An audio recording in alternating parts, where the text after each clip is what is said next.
Cerrando el círculo. En el verano de 1944, las tropas aliadas avanzaban aceleradamente hacia París. La última fase de la guerra en Europa estaba a punto de desarrollarse.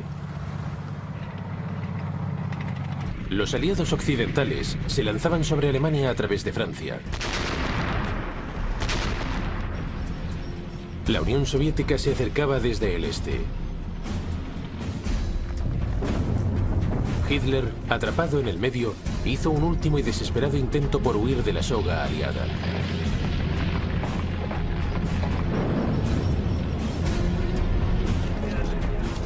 Mientras lo hacía, Stalin empezaba a redibujar el mapa de Europa con el objetivo de asegurar el futuro de la Unión Soviética. Pero cuando los rusos avanzaban por los territorios ocupados por los alemanes, se toparon con el descubrimiento más escalofriante de la historia moderna. Una serie de campos de concentración que pusieron en tela de juicio la mismísima naturaleza de la humanidad. El mundo estaba a punto de descubrir el verdadero horror del régimen nazi.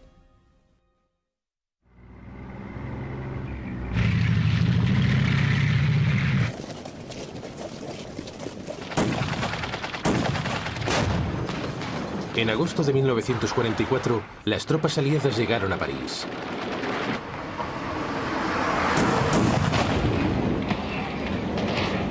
Mientras Hitler preguntaba desesperadamente a sus generales, ¿está ardiendo París?, las fuerzas alemanas que ocupaban la ciudad se rindieron.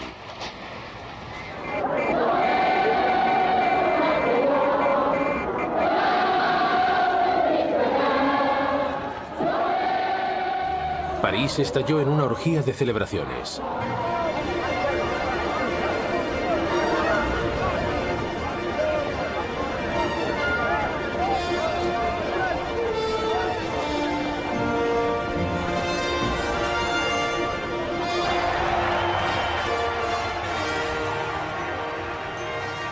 Al día siguiente, Charles de Gaulle, el líder del gobierno francés en el exilio, llegaba a la ciudad para reclamar la gloria de su liberación. Paris, Paris outragé, Paris brisé, Paris martyrisé, mais Paris libéré, libéré par lui-même.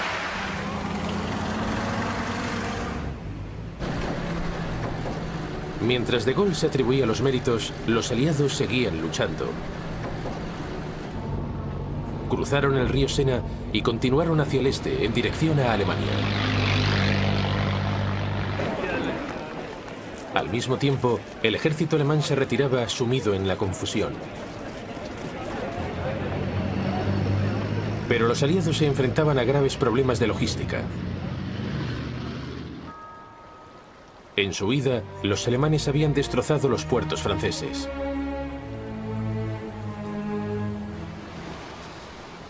Eso significaba que los aliados debían enviar sus provisiones desde Gran Bretaña a través de las playas de Normandía y transportarlas posteriormente a lo largo de cientos de kilómetros de sinuosas carreteras. Los convoyes de camiones, apodados como el Red Ball Express o Expreso del Punto Rojo por su signo de identificación, rodaban día y noche.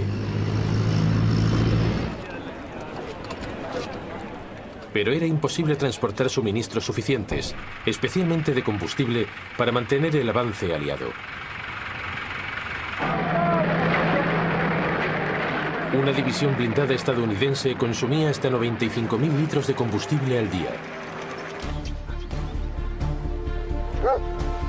Mientras los problemas de suministro retrasaban el avance aliado, Hitler estaba planificando un nuevo contraataque.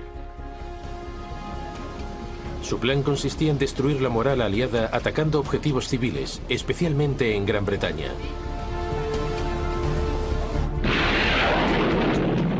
Su método, una nueva arma milagro: la bomba volante.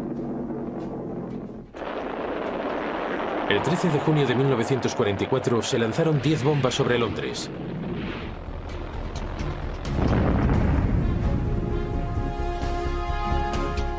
Seis de ellas alcanzaron su objetivo. Los alemanes la llamaban Arma de Venganza 1 o V1.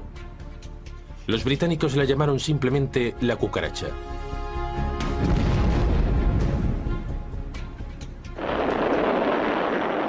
Armada con una ojiva de menos de 900 kilos de peso, la V1 podía dispararse desde lugares situados a más de 200 kilómetros de distancia y podía volar a 700 kilómetros por hora. Durante las semanas siguientes, se lanzaron hasta 100 cucarachas al día contra ciudades británicas, desde zonas situadas en la costa del canal y todavía ocupadas por los alemanes. Las bombas causaron pánico y confusión. Más de 20.000 personas murieron o resultaron heridas.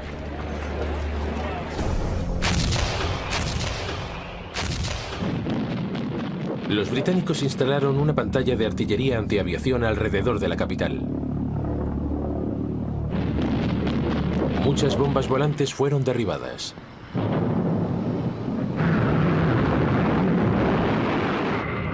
También enviaron cazas para interceptarlas, incluido el primer avión a reacción operativo, el Gloster Meteor.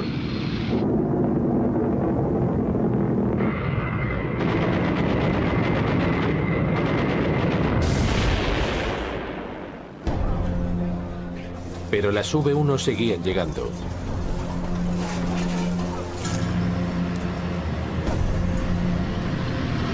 Y solo dejaron de hacerlo cuando los aliados localizaron sus zonas de lanzamiento en el norte de Francia. Pero el alivio fue solo temporal. Los alemanes se sacaron una segunda arma milagrosa de la manga.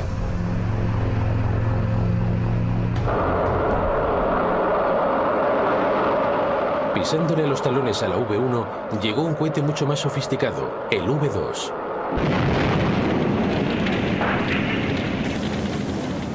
El primer V2 cayó sobre Londres el 6 de septiembre de 1944. Los V2 se disparaban desde lanzaderas móviles, fáciles de esconder, a 300 kilómetros de distancia. Viajaban a 5.000 kilómetros por hora y portaban una ojiva de 1 tonelada.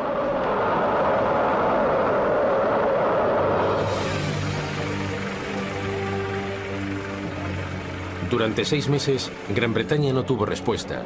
Más de 1.100 cohetes V2 cayeron sobre las indefensas ciudades británicas. Y solo se detuvieron cuando las posiciones germanas en Europa tuvieron que retroceder tanto que las zonas de lanzamiento quedaron fuera del alcance de Gran Bretaña. Pero a pesar del horror y los daños causados por los V2, la moral británica se mantuvo intacta.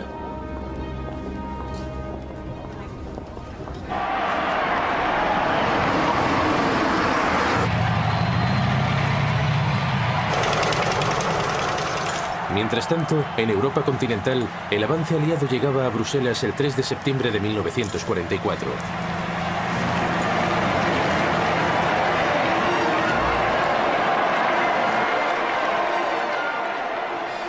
Al día siguiente, las fuerzas británicas conquistaron el enorme puerto belga de Amberes. Todavía estaba intacto.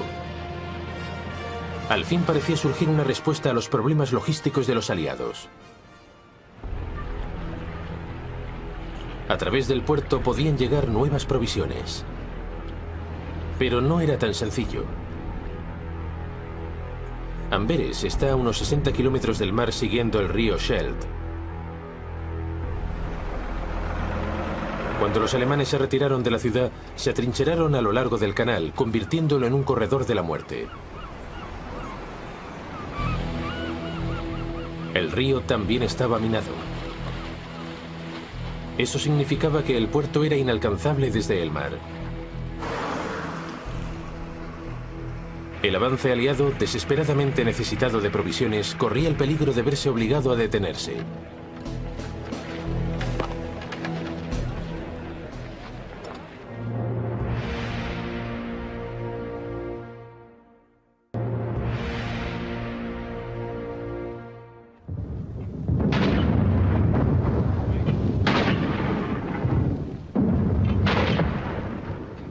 En otoño de 1944, el avance aliado a través de Europa Occidental se estaba quedando sin recursos.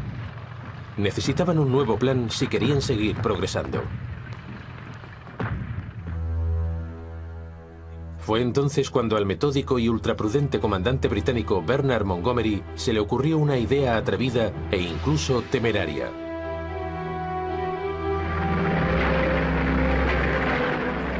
En lugar de que un gran número de tropas avanzasen a lo largo de un amplio frente, ¿por qué no enviar una fuerza más pequeña que perforase un único agujero en las líneas de defensa germanas? Sería más rápido y mucho más económico. La idea consistía en abrir un pequeño corredor desde el este de Amberes a través del sur de Holanda hasta la ciudad de Arnhem, cerca de la frontera con Alemania.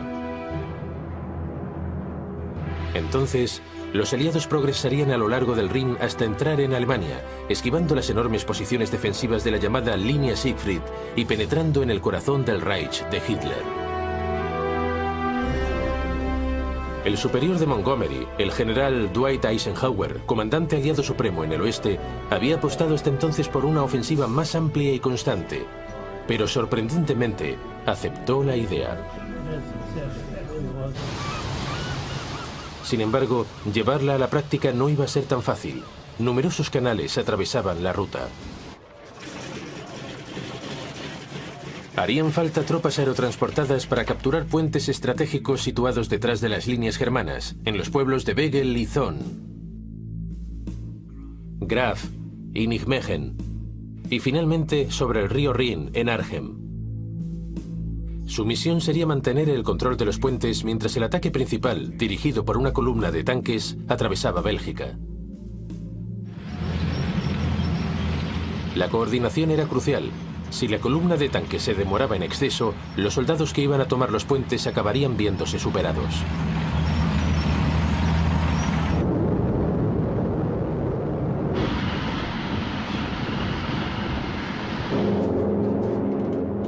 La operación Market Garden se inició a primera hora de la tarde del 17 de septiembre de 1944. 30.000 soldados británicos y estadounidenses, equipados con planeadores, aterrizaron en el territorio ocupado por los alemanes.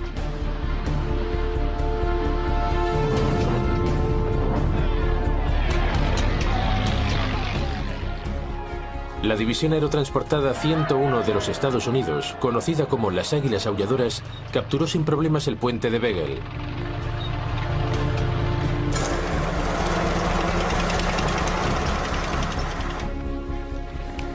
Pero los alemanes volaron su segundo objetivo, el puente de Thon, antes de que los americanos pudiesen acercarse.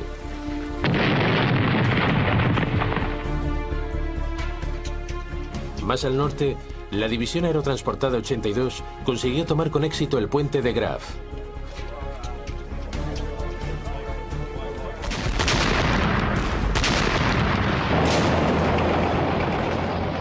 Pero la férrea resistencia germana impidió que capturasen el decisivo segundo puente de Nijmegen.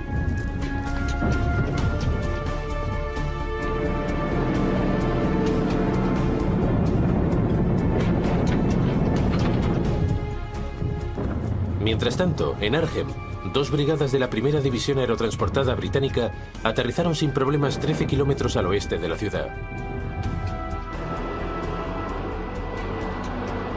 Pero cuando los paracaidistas avanzaban hacia el vital puente de Arnhem sobre el Rin, se toparon con dos divisiones de Panzers alemanes.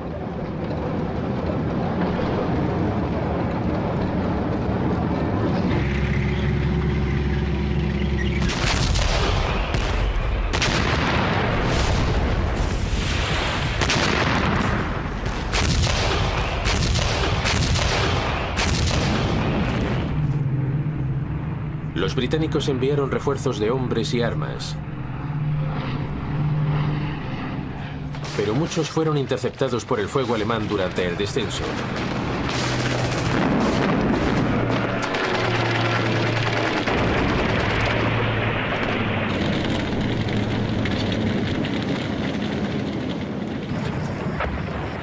Finalmente, a las 8 de la tarde, tras un día de feroces combates, un batallón aliado alcanzó el extremo norte del puente.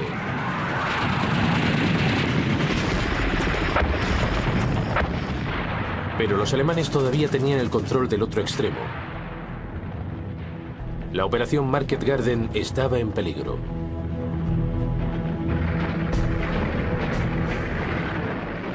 Al mismo tiempo, la columna de tanques, que avanzaban por una única carretera, también se encontraba con dificultades.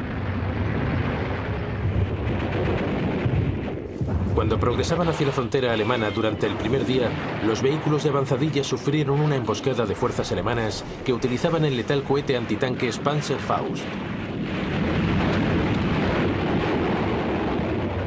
Su avance tuvo que detenerse hasta la llegada de la infantería para abrirles el paso.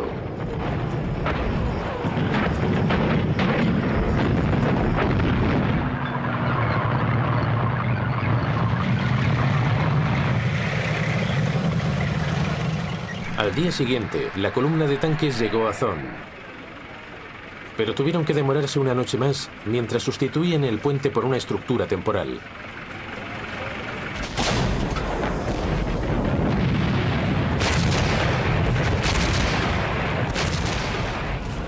Al tercer día, ya habían cruzado los puentes de Wegel y Graf. Pero volvieron a retrasarse debido a la feroz resistencia en Nijmegen. 4 días después de lanzar el ataque, la columna estaba al fin a distancia de lanzamiento de Arnhem. Pero era demasiado tarde. Los paracaidistas británicos apostados en el extremo norte del puente se habían rendido. El audaz plan de Montgomery había fracasado. Se había demostrado que Arnhem estaba demasiado lejos. La guerra en el frente occidental parecía paralizarse de nuevo.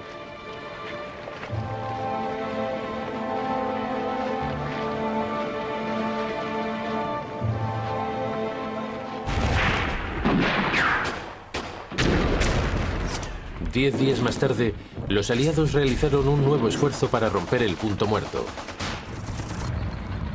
El plan consistía en despejar la ruta marítima hasta Amberes para permitir el transporte urgente de los suministros necesarios. El proceso fue lento. Los alemanes habían inundado buena parte de la región.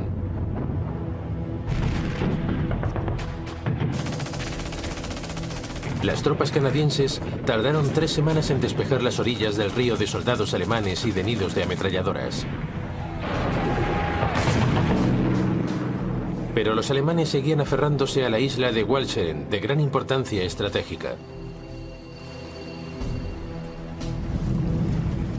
Y contaban con enormes cañones para dominar la entrada del río.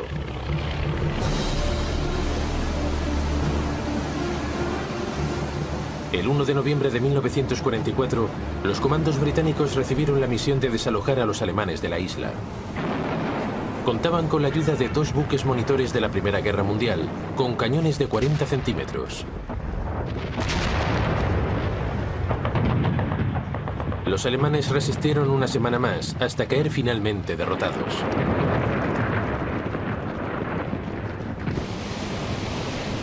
Los buscadores de minas de los aliados ya podían despejar la ruta.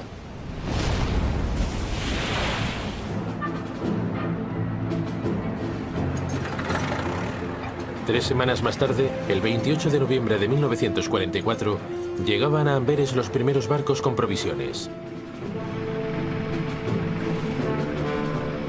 Los aliados por fin podían abalanzarse sobre la frontera alemana. Pero entonces, justo cuando los recursos empezaban a circular con fluidez, se produjo un cambio meteorológico.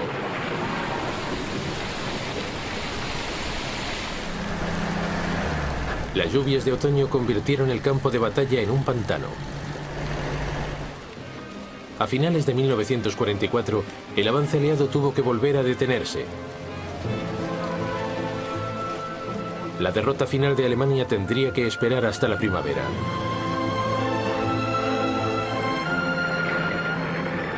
Pero mientras los aliados esperaban, Hitler se dedicaba a preparar una enorme respuesta.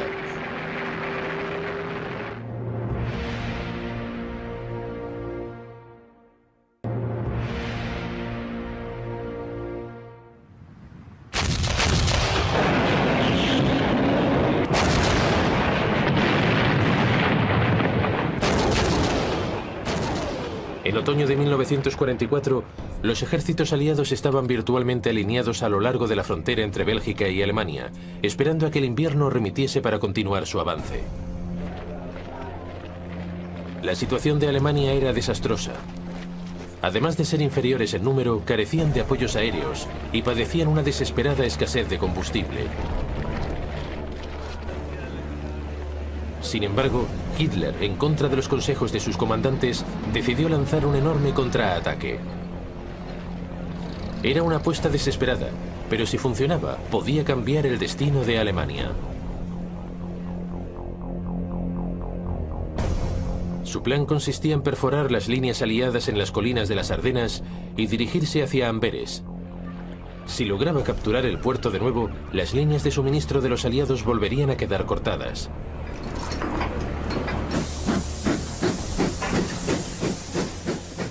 El ejército alemán reunió a 200.000 soldados y 950 tanques y destructores con la máxima discreción.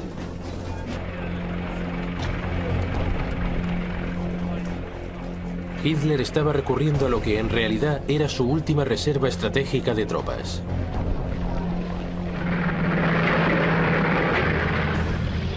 Los aliados desconocían por completo sus planes.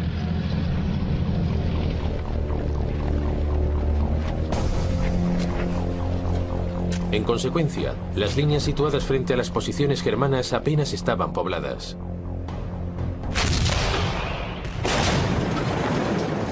El 16 de diciembre de 1944, los alemanes abrieron fuego.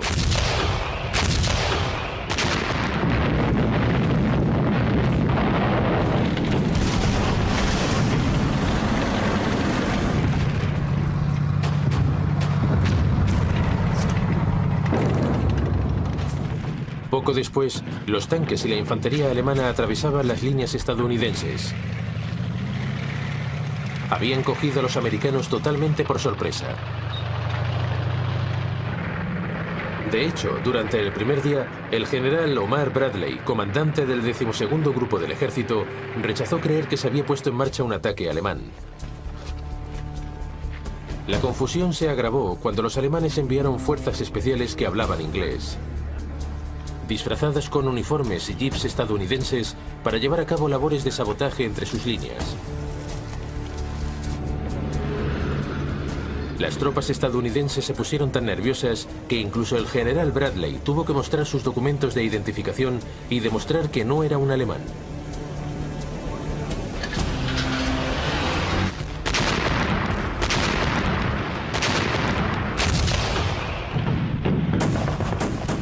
A pesar de ello, las fuerzas estadounidenses lograron reagruparse. Todos los alemanes capturados vistiendo uniformes estadounidenses fueron fusilados de modo sumario como espías.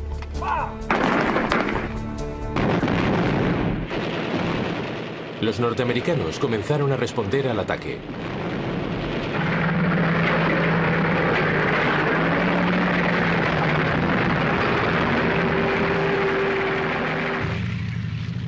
Pero el avance alemán había creado un enorme saliente en las líneas aliadas.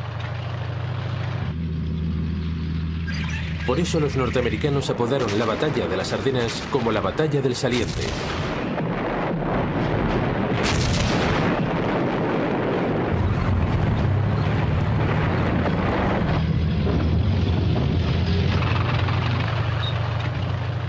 Fue entonces cuando, en el flanco norte de ese saliente, los alemanes cometieron una de las peores atrocidades de la guerra en el noroeste de Europa.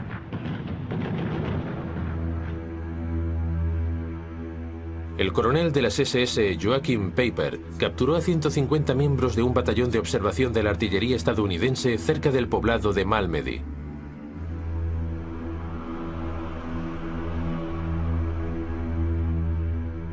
Cuando más tarde las fuerzas norteamericanas volvieron a ocupar el pueblo, se encontraron con 85 cadáveres. Sus camaradas habían sido fusilados por los guardias de las SS. Era una señal de lo desesperada que se había vuelto la lucha.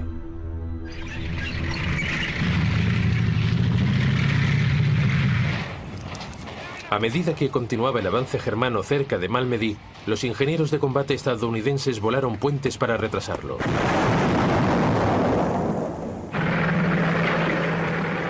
Los alemanes se vieron obligados a emplear valiosos suministros de combustible para buscar cruces alternativos.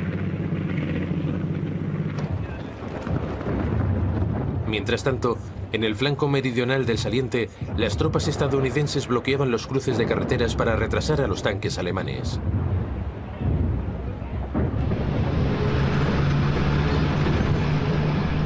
Una de las encrucijadas más importantes se encontraba en el pueblo belga de Bastogne.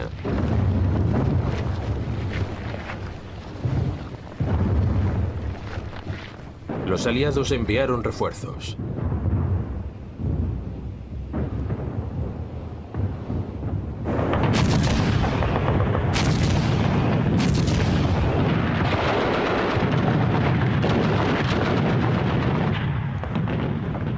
Los alemanes se vieron obligados a rodearlo, pero las fuerzas estadounidenses apostadas en Bastogne bloquearon sus líneas de suministro.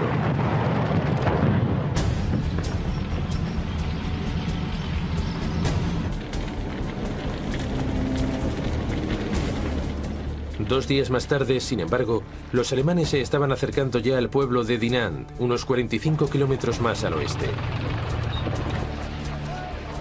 A pesar de los contratiempos, la apuesta de Hitler parecía estar dando resultado. El saliente alemán seguía aumentando.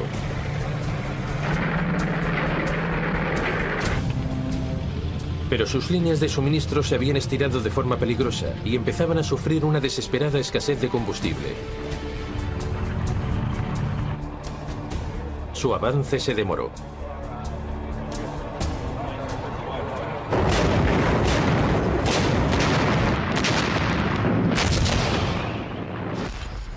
Durante casi una semana, en medio del frío cortante, los dos bandos permanecieron en punto muerto. Ninguno era capaz de dominar la situación.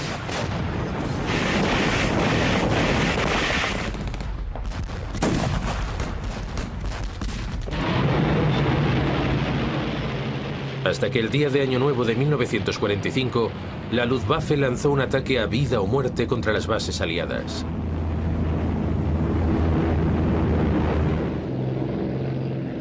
Más de 300 aviones aliados fueron destruidos.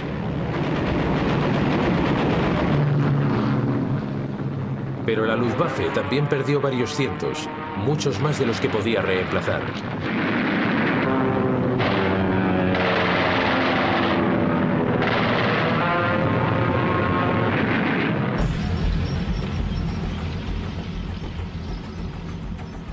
Cuando el tiempo empezó a mejorar, los aliados se aprovecharon de su aplastante poderío aéreo.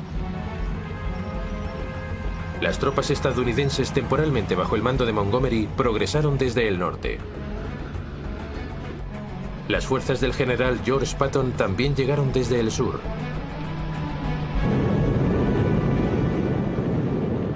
El poder aéreo aliado aplastó las líneas alemanas.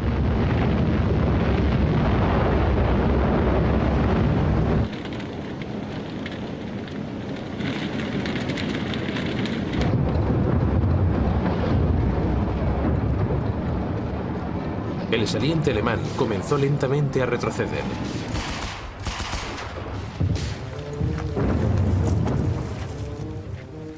A principios de febrero de 1945, la apuesta de Hitler había fracasado.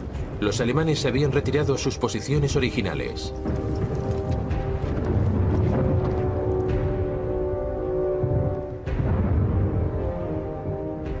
El ataque había exigido un precio muy alto a sus ya escasos recursos.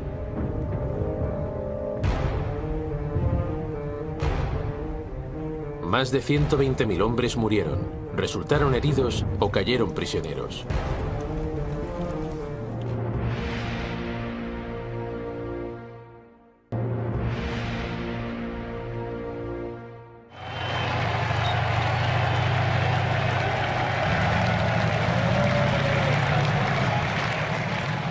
Durante el verano y el otoño de 1944, mientras los aliados atravesaban Francia y Bélgica, en el este, el corazón del ejército rojo de Stalin esperaba acampado a las afueras de la capital polaca de Varsovia.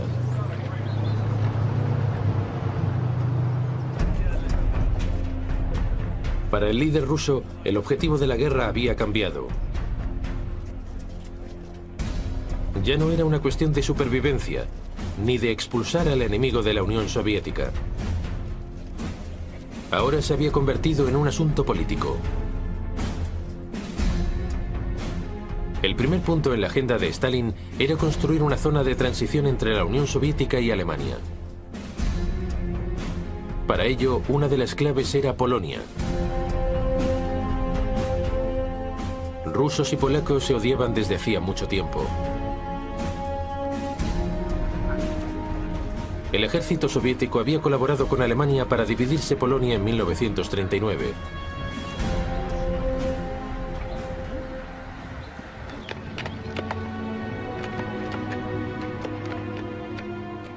En abril de 1943, los soldados alemanes hallaron los cuerpos de más de 4.000 oficiales del ejército polaco en los bosques de Katyn, cerca de Smolensk, en la Unión Soviética.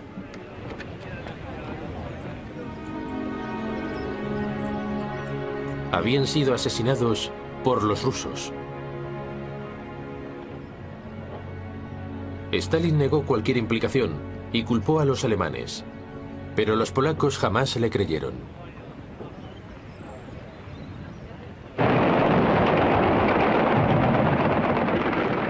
En el verano de 1944, el ejército popular polaco se levantó en armas en Varsovia contra los ocupantes alemanes. Fue entonces cuando la hostilidad entre los dos países alcanzó su clímax.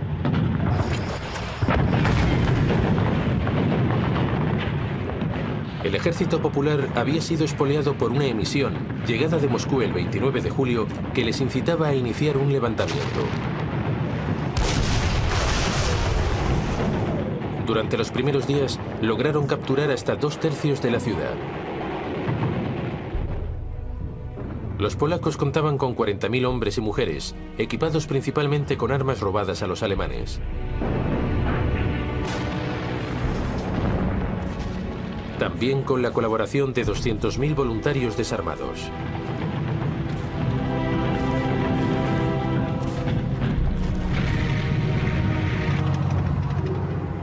Pero carecían de armas capaces de repeler a los blindados alemanes.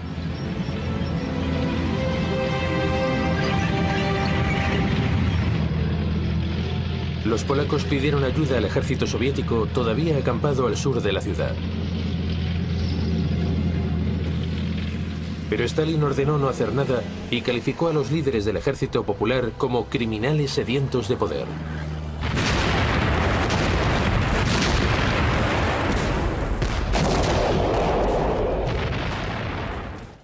Pronto llegaron a Varsovia refuerzos alemanes bajo el mando del general de las SS, Erich von dem Bach-Zelewski. Era un experto en contener y masacrar a grupos de partisanos.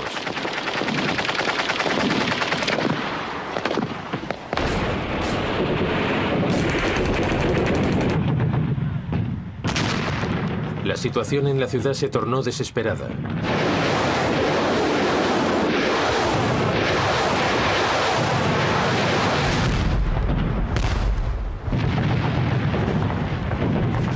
Durante 2 meses se produjeron salvajes enfrentamientos casa a casa. El ejército popular se vio obligado a replegarse a una zona más reducida. El avance alemán fue acompañado de violaciones y asesinatos.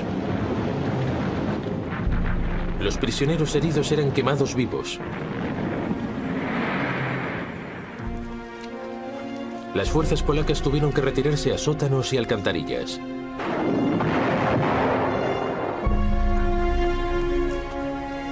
Pese a ello, el Ejército Rojo no movió ni un dedo. El razonamiento de Stalin era sencillo. Consideraba al Ejército Popular Polaco como pro-occidental y anticomunista.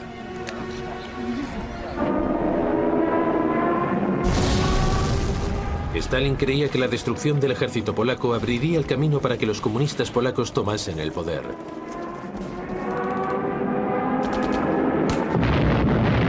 El 2 de octubre, los alemanes habían hecho exactamente lo que Stalin esperaba. El ejército popular y sus simpatizantes habían sido machacados. Más de 15.000 miembros del ejército y 200.000 civiles murieron. Otras 15.000 personas se rindieron.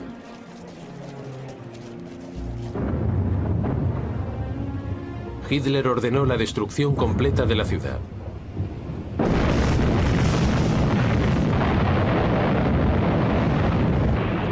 Varsovia quedó reducida a escombros.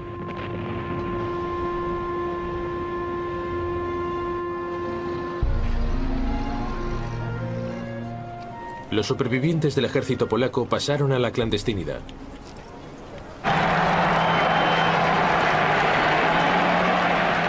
Posteriormente, cuando el Ejército Rojo entró finalmente en Varsovia, serían perseguidos por la policía secreta soviética. Los planes de Stalin habían funcionado. Las fuerzas pro-occidentales polacas habían sido aplastadas y el país, después de la guerra, se convertiría en una zona clave de transición entre Rusia y Occidente. En Londres, el primer ministro británico Winston Churchill se mostró aterrado por la conducta de Stalin. Pero también él era un pragmático. En octubre de 1944, Churchill visitó Moscú. Solo habían pasado unos meses desde el fracaso del levantamiento de Varsovia. Allí acordó con Stalin una división de las tierras de Europa. De acuerdo con un documento garabateado por Churchill, los soviéticos gozarían de un 90% de la influencia en Rumanía y los británicos de un 90% en Grecia. En Bulgaria, los soviéticos tendrían un 75% de la influencia, más un 50% en Yugoslavia y Hungría. Respecto al futuro de Polonia, se mostraron imprecisos, probablemente de forma deliberada. Churchill lo describió como el documento despreciable. Su redacción era confusa y nadie estaba seguro de su significado, pero Stalin lo firmó de buena gana. Probablemente era consciente de que el ganador se quedaría con todo, y él pretendía ser el ganador en la mayor parte de Europa Oriental y los Balcanes. Churchill nunca mencionó el documento ante los norteamericanos. Sabía que se horrorizarían ante semejanza muestra del imperialismo a la vieja usanza por parte de las potencias europeas. Pero los Estados Unidos no tardaron en enterarse.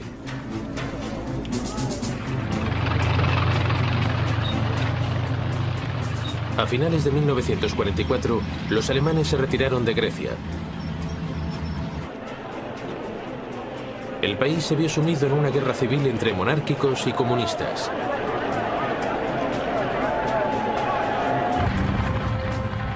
Churchill quería su 90% de influencia y envió tropas británicas para apoyar a los monárquicos pro-occidentales.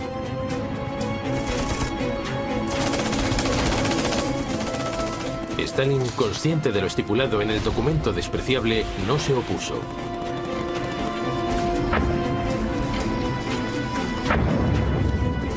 Pero los norteamericanos se escandalizaron por lo que consideraban una flagrante intromisión en los asuntos internos de otro país. Pero a finales de 1944 había una cuestión más apremiante. Las fuerzas occidentales y las fuerzas soviéticas estaban a la misma distancia de Berlín. Pronto se inició una carrera por ver quién llegaba primero. Pero antes de eso, llegaron nuevas y espeluznantes noticias procedentes del este.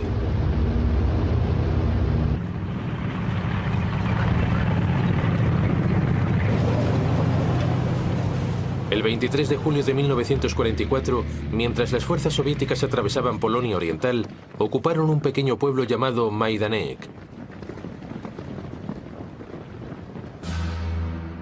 Muy cerca de él, encontraron un complejo carcelario. Pronto comprendieron que no era un campo corriente.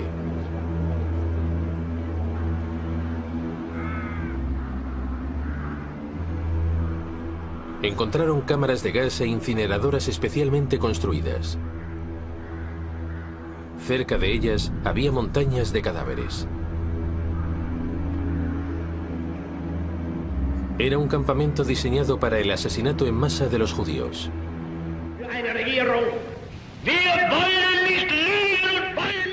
Adolf Hitler siempre había sido antisemita.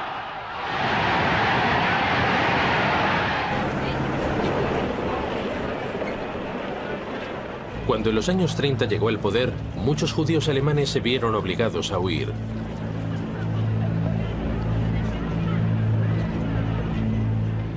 Aquellos que no pudieron hacerlo fueron perseguidos y privados de sus derechos.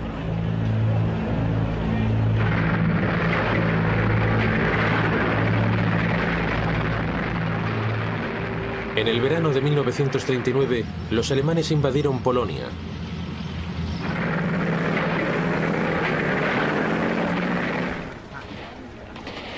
De repente, el Reich alemán se encontró gobernando a 2 millones más de judíos.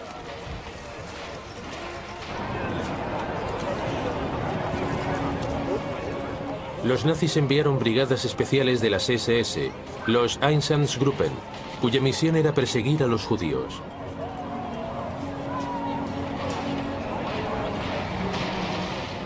Muchos eran fusilados al instante.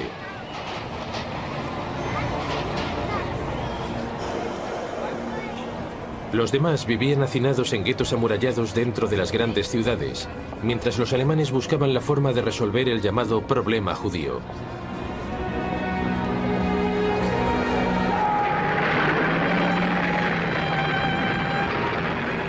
Pero en julio de 1944, casi nada de esto se sabía. Cuando empezaron a difundirse las noticias del hallazgo ruso en Majdanek, a la mayoría les pareció algo increíble. Pero hoy en día sabemos que en Occidente, personas como Churchill sabían casi con toda seguridad más de lo que admitían saber. Durante 1943 y 1944, llegaron a Londres varios informes sobre lo que estaba pasando dentro de los campos de exterminio. Pero no se hizo nada. Hoy se calcula que 6 millones de judíos murieron exterminados en los campos de concentración de Hitler. Lo que los aliados nunca entendieron, hasta el final de la guerra, fue la magnitud de la campaña de exterminio de Hitler.